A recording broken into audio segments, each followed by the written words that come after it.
Domestic Policy Council. He passed away early Monday morning, and his family is devastated, to be honest. They're devastated. A couple of the family members are here, but they're devastated. He was a great person, great, brilliant writer, and so he will be very greatly missed. And Tony is looking down on us right now, and he was so proud of what he did and his heritage. He was so proud of his heritage. So I want to thank him and his family for the incredible job they did. Once again, let me wish everyone a very happy St. Patrick's Day. And with that, I would like to ask Taoiseach Martin to say a few words. He's a very, very special man in Ireland. As you probably know, he's a very popular guy, which is not easy in Ireland. And it's an honor to have both Mary and Michael here with us, because we really, we've gotten to know each other very well, and they're great people. Thank you very much, everybody.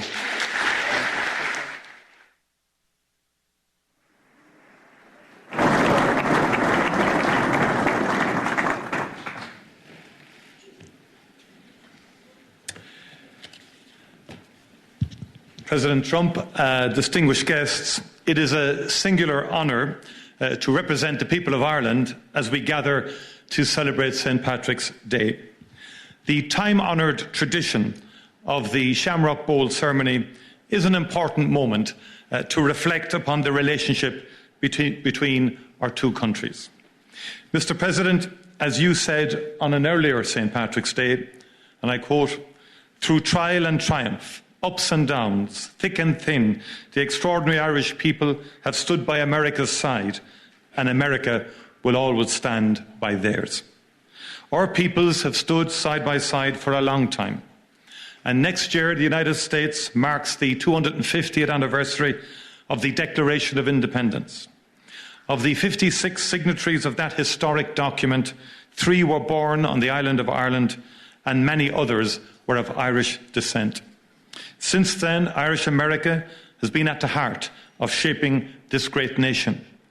The ideals of liberty, democracy, and equality of opportunity forged in this country did much to inspire Irish independence. Our histories are interconnected because our people are interconnected.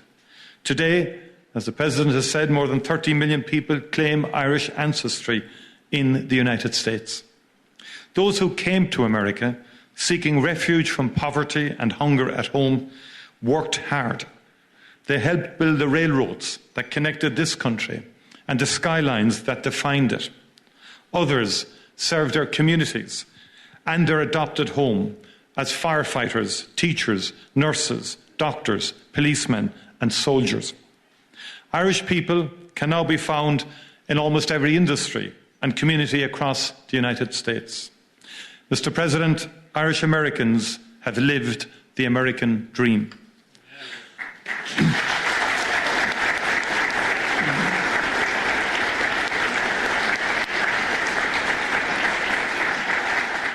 I saw that for myself earlier this week in the great state of Texas, where I met Governor Greg Abbott, attended South by Southwest, and learned about exciting economic opportunities that abound in the Lone Star State. I met with Texan-based companies using Ireland as a gateway into the European market, as well as the Irish companies investing in and buying from Texas. All across the United States, men and women go to work every morning in Irish-owned companies. These companies play a key role in the US economy, operating in every sector, in every state. Some of your great American manufacturing companies count Irish buyers as their top client, with order books worth many billions of dollars supporting the jobs of thousands of fantastic American workers. Ireland is now in the top 10 as a source of foreign direct investment in the United States. Not bad for a small island.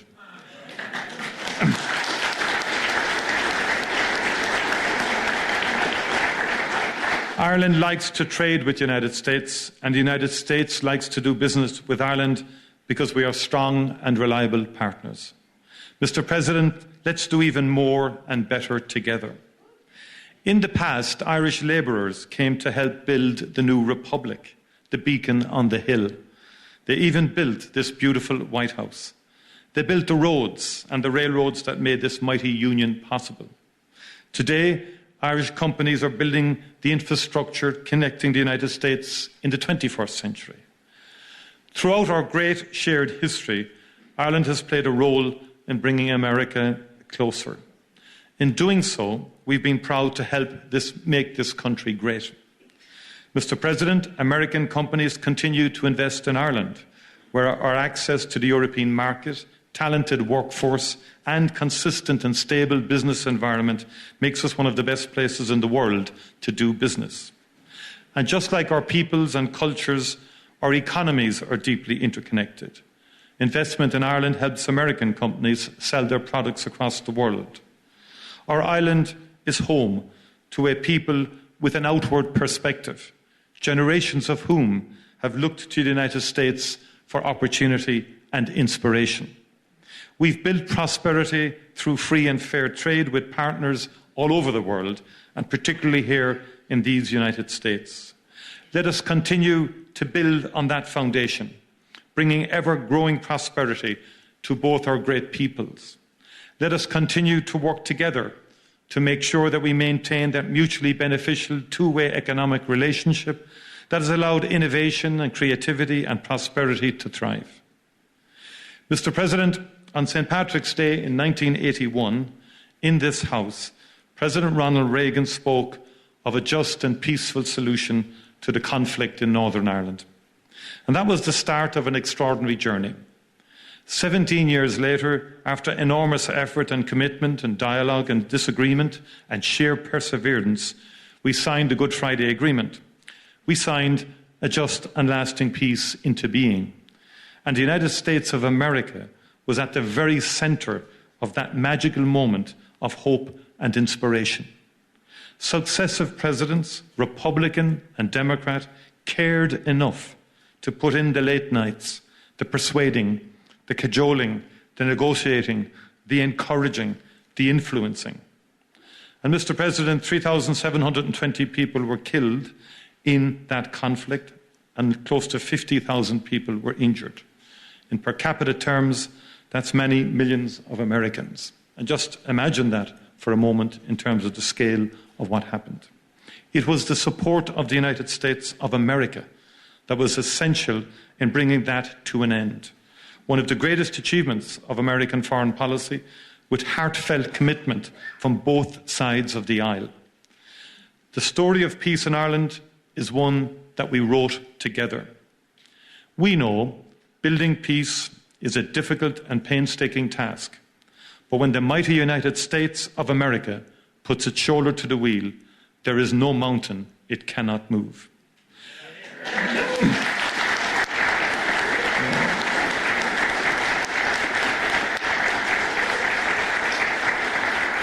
Mr. President, I welcome the unrelenting focus and energy you have brought to the search for peace in Ukraine and in the Middle East since your first days in office.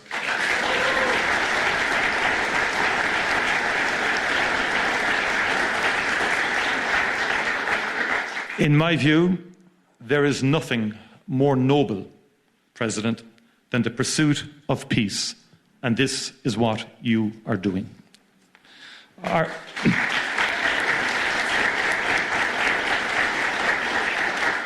Ireland is ready to work with you and our international partners to end conflict and especially to bring just, lasting and sustainable peace to the people of Ukraine and the people of the Middle East. Conflict and war hurt the most vulnerable. Too many children in particular have died in Gaza, in Israel, in Sudan, and too many children have been abducted in Ukraine. Let us together never cease to strive for peace, prosperity and opportunity for all the world's children. That would be an extraordinary achievement for the transatlantic relationship and an extraordinary legacy for the ages. Mr. President, County Clare is one of the most beautiful places on this earth. And Doonbeg is one of its finest jewels. One of Ireland's finest poets, and we've had a few, as you know, wrote of the beauty of County Clare along the flaggy shore, in September or October, when the wind and the light are working off each other. And Heaney wrote of how Ireland can catch the heart off guard and blow it open. I have been to that part of Clare, and I know that that is true. Mr. President, I hope that we can welcome you to Ireland soon to catch your own heart off guard. You know better than anyone the beauty of Doonbeg, a place that would take anyone's breath away. Gorov Mila Amahagut, Banachdi na Fela Podrig Oruv Galer. Thank you very much indeed, and happy St. Patrick's Day to you all. Thank you.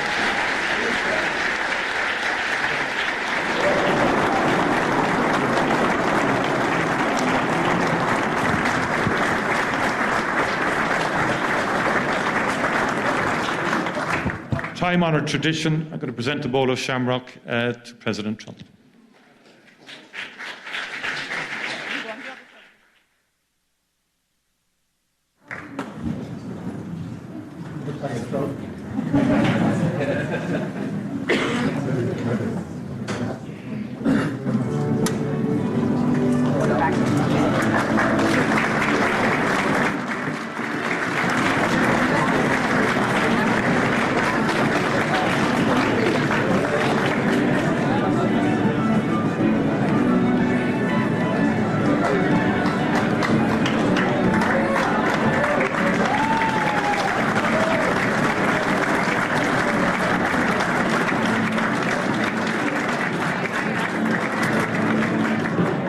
Welcome to Washington. As we have been listening live, watching live, President Trump, the Taoiseach from Ireland, there in the East Room of the White House. They do this just about every year, whether it's a Republican in the Oval Office or a Democrat in the Oval Office. The political leader there in Ireland comes over to the United States at around this time of year, ahead of St. Patrick's Day. You heard some of the president there discussing sort of how he views this moment and some of the lineage traced back between our two nations, and the Taoiseach there as well talking about the president's position when it comes to Russia, Ukraine, and war in the Middle East. The Taoiseach saying his nation knows about conflict as well. Some of the sights and sounds there out of the Oval Office, or out of the East Room just a little while ago. Hello, welcome to Washington. I'm Blake Berman. This is The Hill on NewsNation. There was a whole lot of news, whether you are inside or outside of the Beltway right now. A live look, Kennedy Space Center, as later this evening, SpaceX will send astronauts to the International Space Station. Part of the mission, bring home those two stranded astronauts who've been stuck in space for 9 months now. A live report as we get closer to launch here on The Hill. But first tonight from The Hill, your money.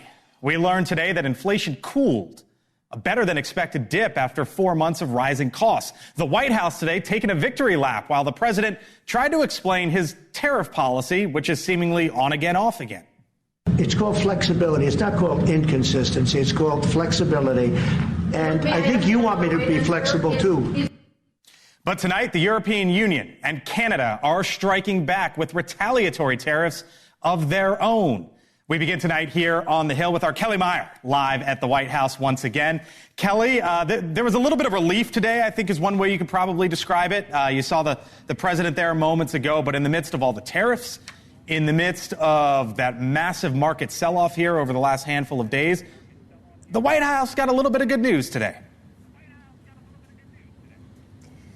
Yeah, and it seemed like President Trump was basking in that in between his meetings here with the Irish Prime Minister you just saw there. So highlighting in his meeting there in the Oval Office his thoughts on the inflation report with it cooling. The president also challenging U.S. allies here like the European Union, saying that if they charge us, we'll charge them. That comes as the EU announces retaliatory tariffs on $28 billion worth of U.S. goods. Canada also slapping additional $20 billion on on U.S. goods, everything from soda to nuts and bolts. And that was Canada's response to Trump's 25% tariffs on steel and aluminum that went into effect overnight. So Trump also said Ireland is also among the countries taking advantage of the United States. Ireland's leader sitting next to Trump as he said that. And President Trump went on to blame the stock market on former President Joe Biden.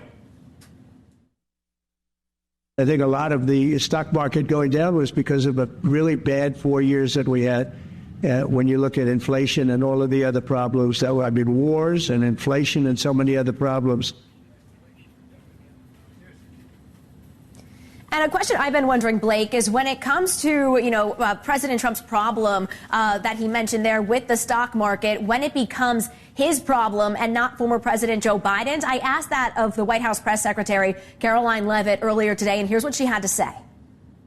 We've only been here for 52 days, but certainly the president is working hard every day to, again, bring down the cost of living, which we see is already happening. You see the cost of eggs is going down, cost of gasoline is going down because of the massive deregulatory efforts of this president, and also the fact that we are delivering on his promise to drill, baby, drill already.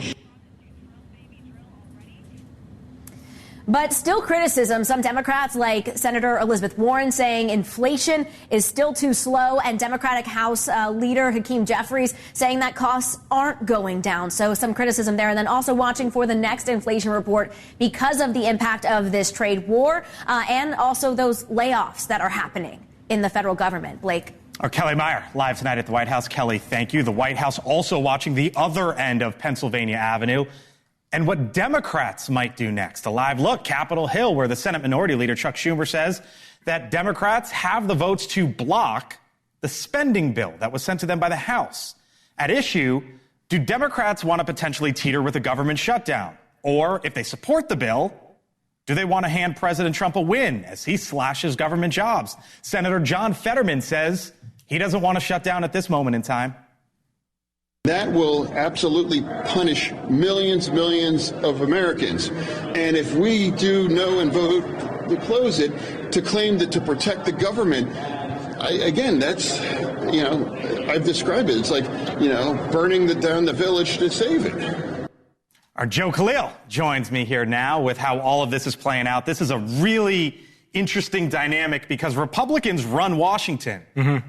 The question tonight, though, is what are Democrats going to do, and might they shoulder some of the blame here, and how do they try to figure this one out? Yeah, Democrats have very little leverage right now, but the small leverage they have, they're trying to use it. So what this is about at this moment is Democrats don't want the government to shut down, but they also don't want to vote for the bill that would avoid a shutdown. Why? Because it's a Republican bill. They're trying to have it both ways, so they put this alternative forward. Not this spending bill that Republicans passed, but rather a 30-day spending extension.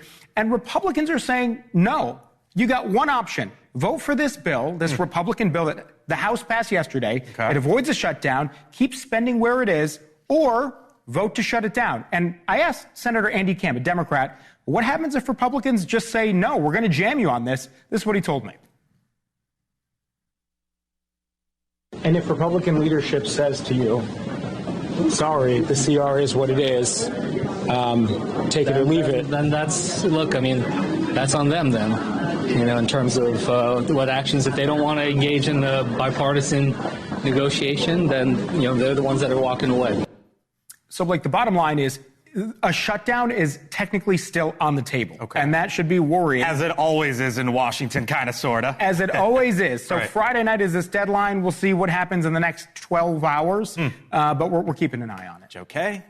Keeping his eyes on the Capitol hallways. Joe, thank you. All right, still to come here on the Hill. Mass layoffs at the Education Department. Nearly 50% of the agency laid off. But could the president's plan work to return power to the states? One governor joining us here on the Hill about what he might do with all this. Plus, countdown to liftoff in about 90 minutes. SpaceX will launch a capsule to bring home 2 astronauts. They've been stuck in space for 9 months. Why is this even political?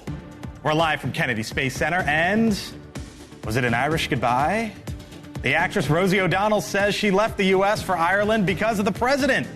What the president is now saying today.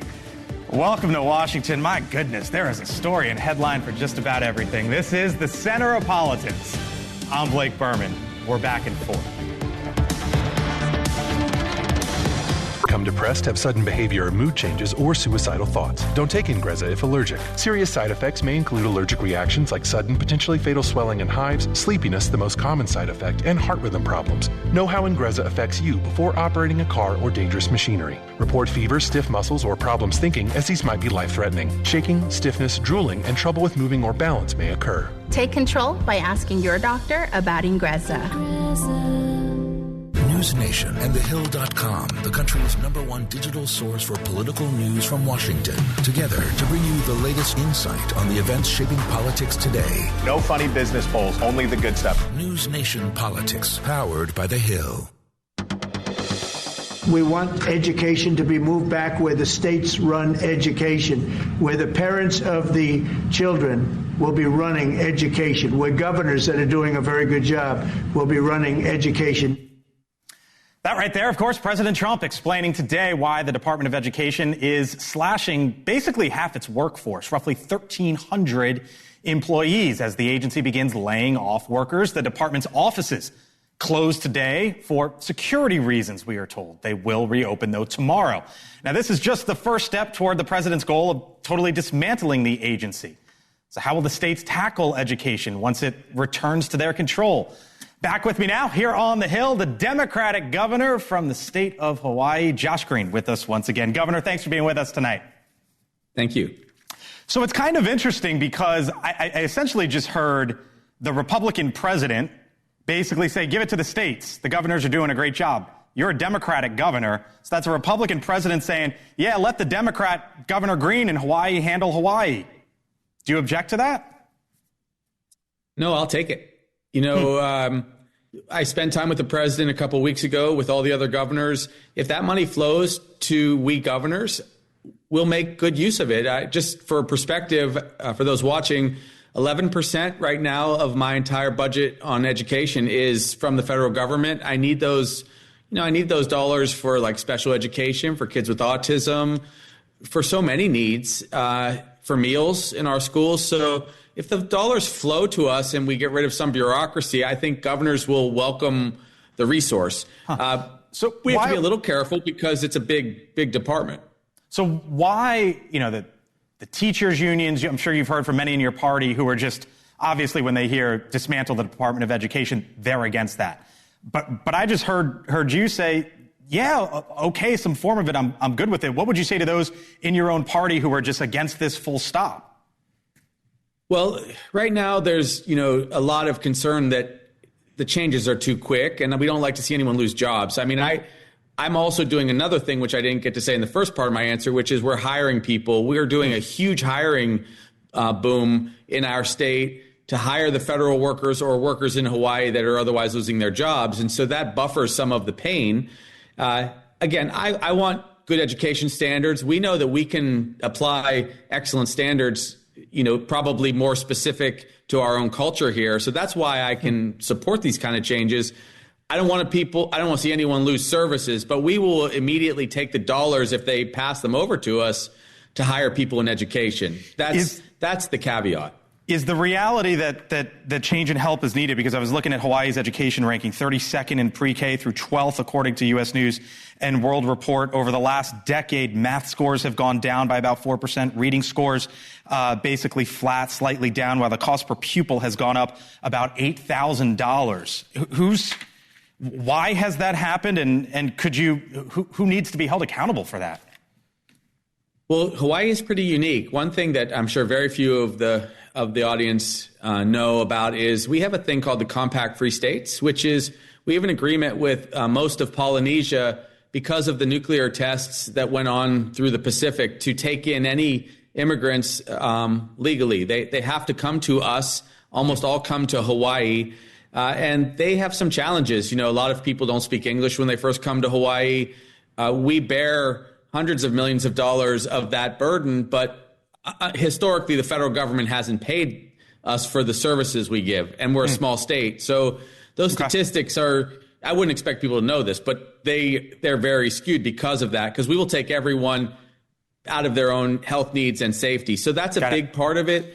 But I'm happy to be held accountable. I mean, no, I'm not suggesting it's you. I'm not suggesting it's you personally. I was just looking at the numbers and wondering why. I hear your explanation. I hear your response. Let me ask you before we have to run.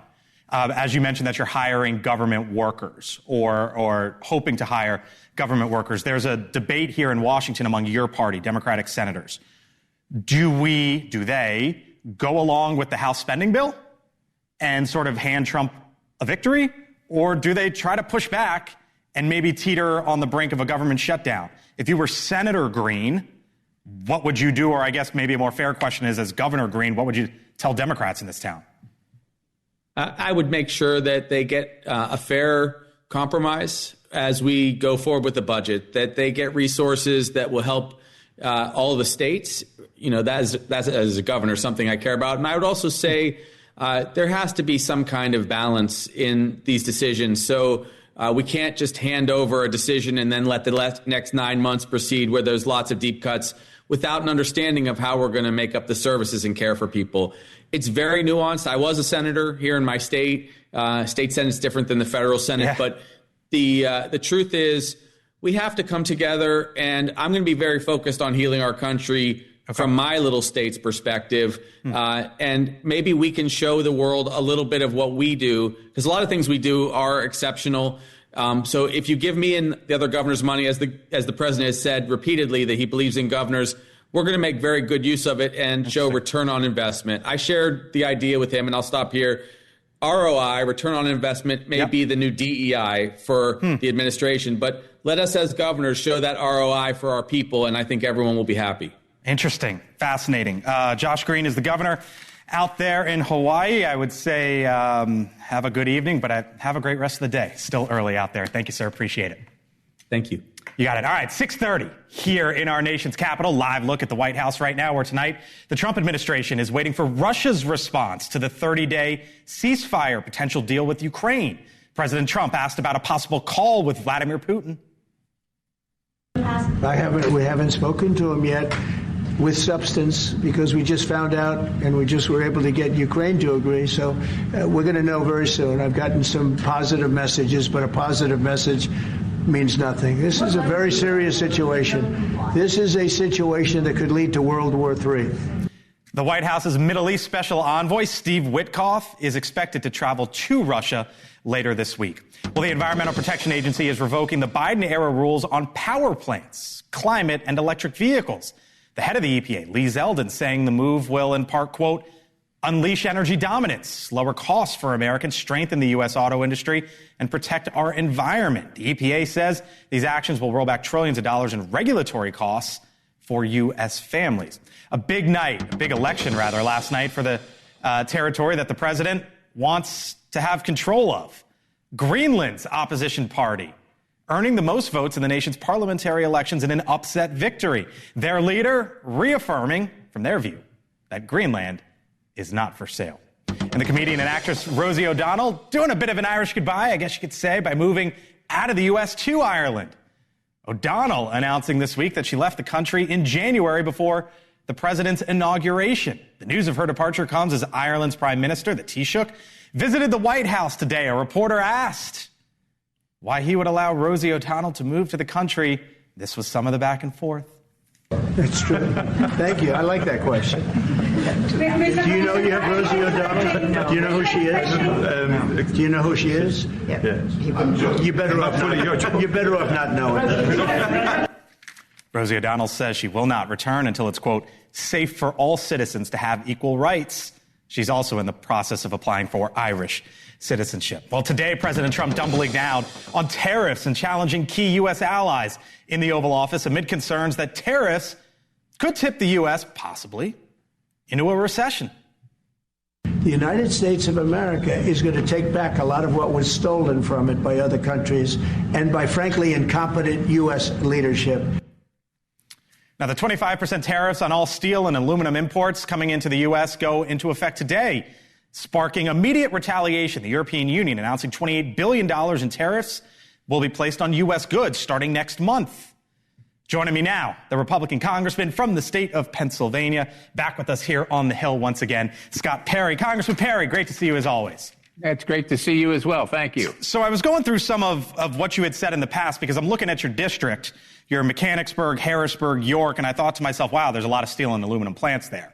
So I would have thought that you'd been in favor of this. And you said the other day that tariffs send a signal to the world that we won't be kicked around economically more. But back in 2018, Congressman, you were against, quote unquote, broad-based tariffs and called for, quote, more measured and specific approaches. That's a bit of a 180. How'd that come about?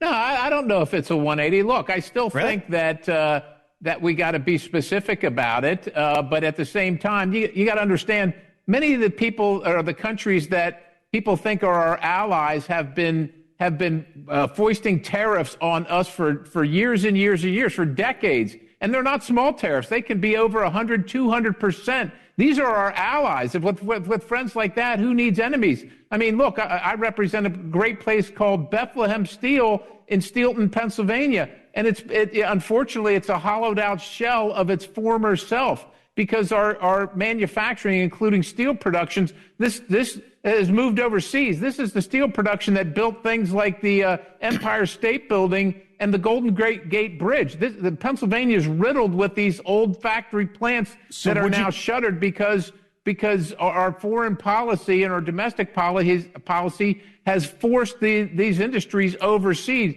And when they do that, they've also forced all the manufacturing jobs, all the pensions with them as well. If you're a person who used to live in Steelton, you know that it was a once grand place that produced huge things for the country. Now we're dependent on China and other countries for the steel that's going to keep us safe in the event. Do you believe that the president's that's crazy? Do you believe that the president's approach then is more measured and specific, like you described back in 2018? Yeah, I think it is more measured and specific. He's looking at certain industries. I mean, he's saying, look, this is the tariff on your country unless you provide some relief with illegal immigration or fentanyl, or this is the tariff on your country at this rate unless you provide something else that he's bargaining for. The president is using tariffs as a bargaining chip and where necessary to right the theft, as he said, that's been taken from America. Most people don't realize that before 1913 or so, our country was almost wholly financed by tariffs. Foreigners paid for our country's well-being, and then instead we decided to tax American citizens with the federal income tax, and it's been downhill ever since. Part of the thinking is that if you can bring industries like steel and aluminum back to the United States, you bring jobs, you bring production, so on down the line. Elon Musk said yesterday, for example, that he's going to, the goal at Tesla is to double output, U.S. production output within the next couple years. He was there at the White House with the president, lining all the Teslas up. And you've had a bit of a view on EVs, as you know. But for our audience here on NewsNation, or those listening to us on SiriusXM, I want to show an exchange that you had with then Secretary Pete Buttigieg. I'll get your reaction on the other side. Sure.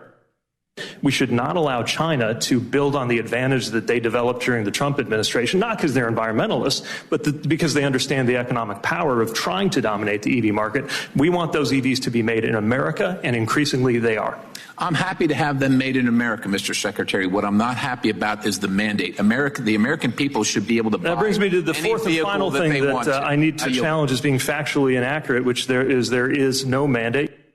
It's an interesting dynamic now, Congressman, because you have Republicans, conservatives coming to Tesla's side, liberals and Democrats kind of boycotting it. And I just saw 4 Teslas parked on the south lawn of the White House. I saw that exchange there with you. Should the president have done that? What's your view as he seems to embrace EVs now?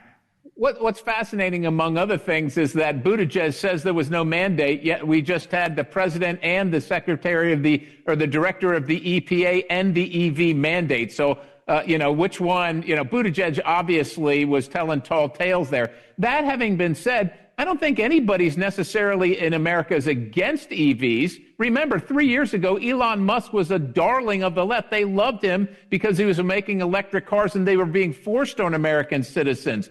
The point is that if we're going to dominate anything, the market should do it. People should be able to have a choice. This is America. We don't need the government telling us we have to buy an electric vehicle that is generally and wholly almost completely sourced in China or with rare earth minerals from China or slave labor, whether it's the Uyghurs or little kids, little children in the Congo. That's not what America stands for. Free choice. Let the market decide. If an EV works for you, God bless you. Go buy one. But don't make me subsidize it and don't limit my choices. Got it. Congressman Scott Perry, hope we get to do this in studio one of these days, by the way. Always nice to see you, sir.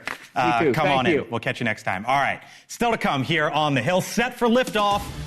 Speaking of Musk, T-minus 70 minutes or so until a SpaceX launch to bring home, or at least start the process to bring home, 2 astronauts stranded in space. We are live from the launch site, other side of the break, and I just went through some of this with the congressman, right?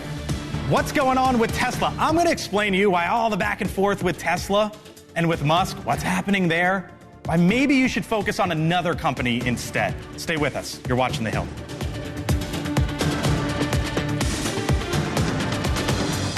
The reviews are in, and Americans are praising NewsNation. So you don't understand what it is to be American anymore? Will you tell me? Cuomo, Carlson, the conversation continues. Tonight, 8/7 Central on NewsNation. Space for 9 months. Their original mission was meant to last 8 days. Our Brooke Schaefer, live from Kennedy Space Center, as liftoff is about to happen. Brooke, you know what they say. What goes up must come down. I guess some astronauts are about to come up, and hopefully a couple more come down. Exactly right, Blake. And as of right now, all systems are a go for this launch in about an hour or so. We've got the countdown clock behind me. T-minus about 1 hour and 4 minutes right now until this launch here in Cape Canaveral, Florida. 4 astronauts, they are already on board this rocket ship that is going to head up to the International Space Station. They're supposed to get there by tomorrow morning. Once they get there, there will be some handover events. And then those 2 NASA astronauts that have been stuck up in space for about 9 months, Butch Wilmore and Sonny Williams, they'll get to come home. These 4 astronauts that are going to lift off in about an hour here, they will be their replacements on the International Space Station. Now, President Trump and Elon Musk, they've suggested that those 2 astronauts, Butch and Sonny, that they were stranded in space, abandoned by the Biden administration. But those astronauts, they have pushed back on that notion, saying this just last week. From my standpoint, politics is not playing into this at all. From our standpoint, I think that they would agree. We came up prepared to stay long, even though we planned to stay short. That's what we do in human spaceflight. That's what your nation's human spaceflight program is all about, planning for unknown, unexpected contingencies. And we did that. We should say NASA officials have also pushed back on that notion, saying that there were more technical reasons to keep those 2 up there until now. Liftoff right now scheduled for 7:48 p.m. Eastern here in Cape Canaveral. Blake? We'll be watching Brooke Schaefer live there in Florida. Brooke, thank you. So coming up, is the Trump honeymoon over? I got a text earlier today from my guy, Chris Steyerwalt. He's right here, by the way. Chris Steyerwalt's right here. Let's show him. Here he is. Yeah. You can see. So I get a text from Steyerwalt. Whenever that happens, I immediately open up the phone. And Chris, I open up the text. Okay. Yeah. All right. And Chris is like, have you seen these new poll numbers? And it kind of tells an interesting story for the president. How big of a nerd am I that in the morning I'm like, Blake, check out this super hot poll that I just saw. Nerd. Other side of the break. Steyerwalt's going to break it down. You're watching The Hill. All right, welcome back here to The Hill on NewsNation. So it's just about halfway through President Trump's first 100 days. And when it comes to 2 big issues at the forefront of the 2024 election, it seems as if the president is batting 500. I guess you could say, seems as if. Chris Steyerwalt will tell me if I'm right. Chris, there's a new poll out relating to immigration and the economy that really caught your attention. Well, it's got 2 firsts. It has 2 remarkable firsts for Donald Trump. The first is something no president has done, I don't believe, in the history of this poll. Okay. Which is to have a net positive, this is the CNN poll, to have a net positive rating on the question of handling of immigration. Wow. Specific to immigration being net Specific positive. to immigration, that every president for decades, right? We can go back and think of George W. Bush's problems. We get on and on and on. Right. This is one where it has been a loser. Donald Trump, for the first time, has recorded positive marks. Now, he did it with lots and lots of Republican support, like 94% of Republicans. Right. But this is a first, and this is something that speaks to the, he talks about his mandate a lot. Right. There it is. Okay. But what about this one? Oh, this is a first, too. It's a bad first. Okay. And the bad first is, for Donald Trump, this is the first time that I'm aware of, and I'm ready to be corrected, that he has been in a negative territory on the question of the economy. Okay. Donald Trump's calling card was throughout the 2024 election. Voters preferred him on the economy, said he was better on the economy.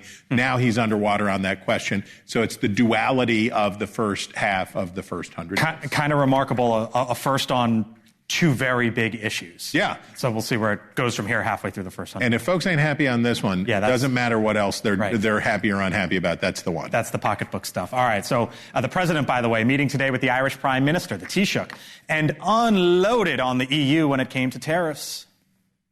I'm not knocking it. They're doing what they should be doing, perhaps, for the European Union, but it does create ill will. And as you know, we're going to be doing reciprocal tariffs. So whatever they charge us, we're charging them. This just a few hours after the European Union announced plans to slap a total of $28 billion in retaliatory tariffs against the U.S. We're sitting down here now. Full panel with me. Brad Howard, Democratic strategist. Julia Manchester, national political reporter for The Hill. Chris Stirewalt, host of The Hill Sunday. You know him. And Jessica Anderson, former budget official in the first Trump administration. Hello to you all. Thanks for being here. Appreciate it. I'll start with you because it's a plus and a minus, right? I'm guessing you're going to look at the plus, but what do those two numbers tell you from what Chris just laid out? Well, first off, President Trump's entire campaign was on these two issues, right. Immigration and the economy. So it's good that we're already surveying that. I will say on immigration, those were all actions that the president could take immediately. They were largely executive orders within the first few days. On the economy, it's going to take time. We're 52 days into this administration. We know things are slowly changing. The price of eggs has dropped. All the data that came out today that everyone's smiling about with gas prices also dropping. So I think voters are going to slowly start to feel the impact of a strong economy turning around, but it's going to take time for it to be realized for the everyday voter. You guys, Democrats, have hammered Musk, because the data showed that at the beginning. Now that you see this, does it change? Well, so, where I disagree with you is that there has been actual action on the economy through tariffs, and it has gone wrong. And that's what the American people are reacting. That's why you're seeing them pull back their support for his handling of the economy. To reiterate the point, and seen in his exit polling in 24, people that said the economy or immigration was their top two issue, he got 80% of those voters' support. They thought Trump was better to handle it. And so these are his core things. Immigration, there's been a lot of specific actions. You've seen the footage. You've seen the arrest. You've seen the raids. You've seen the Homeland Security Secretary at the border on a horse. You've seen the planes go into Guantanamo. Lots of stuff there. So I see public sentiments with him there. But on the economy, they're just seeing a disorganized mess, and they're seeing people in pain. They're seeing an inconsistent application of tariffs that's leading to a lot of uncertainty. To Jessica's point, we talked at the beginning, he could take actions on the border right away, and he did it with EOs. The economy, though, is one thing you can't just be like, and with this, inflation goes down, right? With this, we move troops to the border. Okay, but with that, you can't. It does take time. Yeah, but the question is, how much time can it take before you start to say, wait a minute, you're in trouble? Well, and the question is, how long does this grace period last where Trump can point back to the Biden administration and say, oh, well, this is because of Joe Biden? The stock market, I think, has been thrown around in recent days because there's been a lot of volatility, essentially over the uncertainness over this idea of tariffs and what Trump is going to do and some of the actions he's taken. Americans are clearly worried about that. I think you're seeing that reflected in polling. So, going forward, his window is closing on arguably his number one issue. How long is that window? Well, when Barack Obama became president, he got a real long grace period because the economy had caught fire and sank to the bottom of Lake Michigan. It was not good. So he got more time because people were coming off a lower baseline. Trump's problem, the economy was good, but prices were high, right? The unemployment rate was low. The economy continued to grow, not as fast as people wanted, but the economy was good but prices were too high.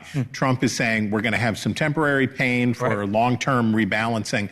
Americans don't do temporary pain. We are not a temporary pain company. And we don't know how long temporary is, right? I guess we're all going to find out. Thank you all. And there's a lot of X factors too.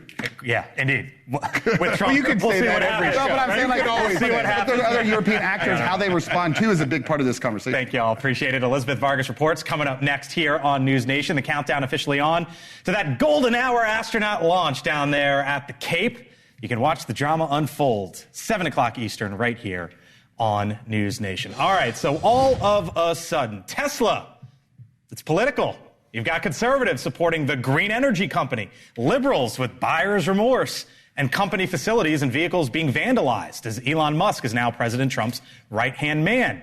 There's even a discussion among Republicans if those crimes are considered an act of domestic terrorism. Now, you've probably seen the discussions and takes on what this may or may not mean for the world's wealthiest man and his top company, which, by the way, is the 11th biggest company in the world, which has lost more than a third of its value since the start of the year. But here's a headline you might have missed with Musk. Bloomberg today is reporting that Musk's private companies are soaring in the secondary markets. That's where investors, wealthy investors, can buy into companies that haven't yet become public.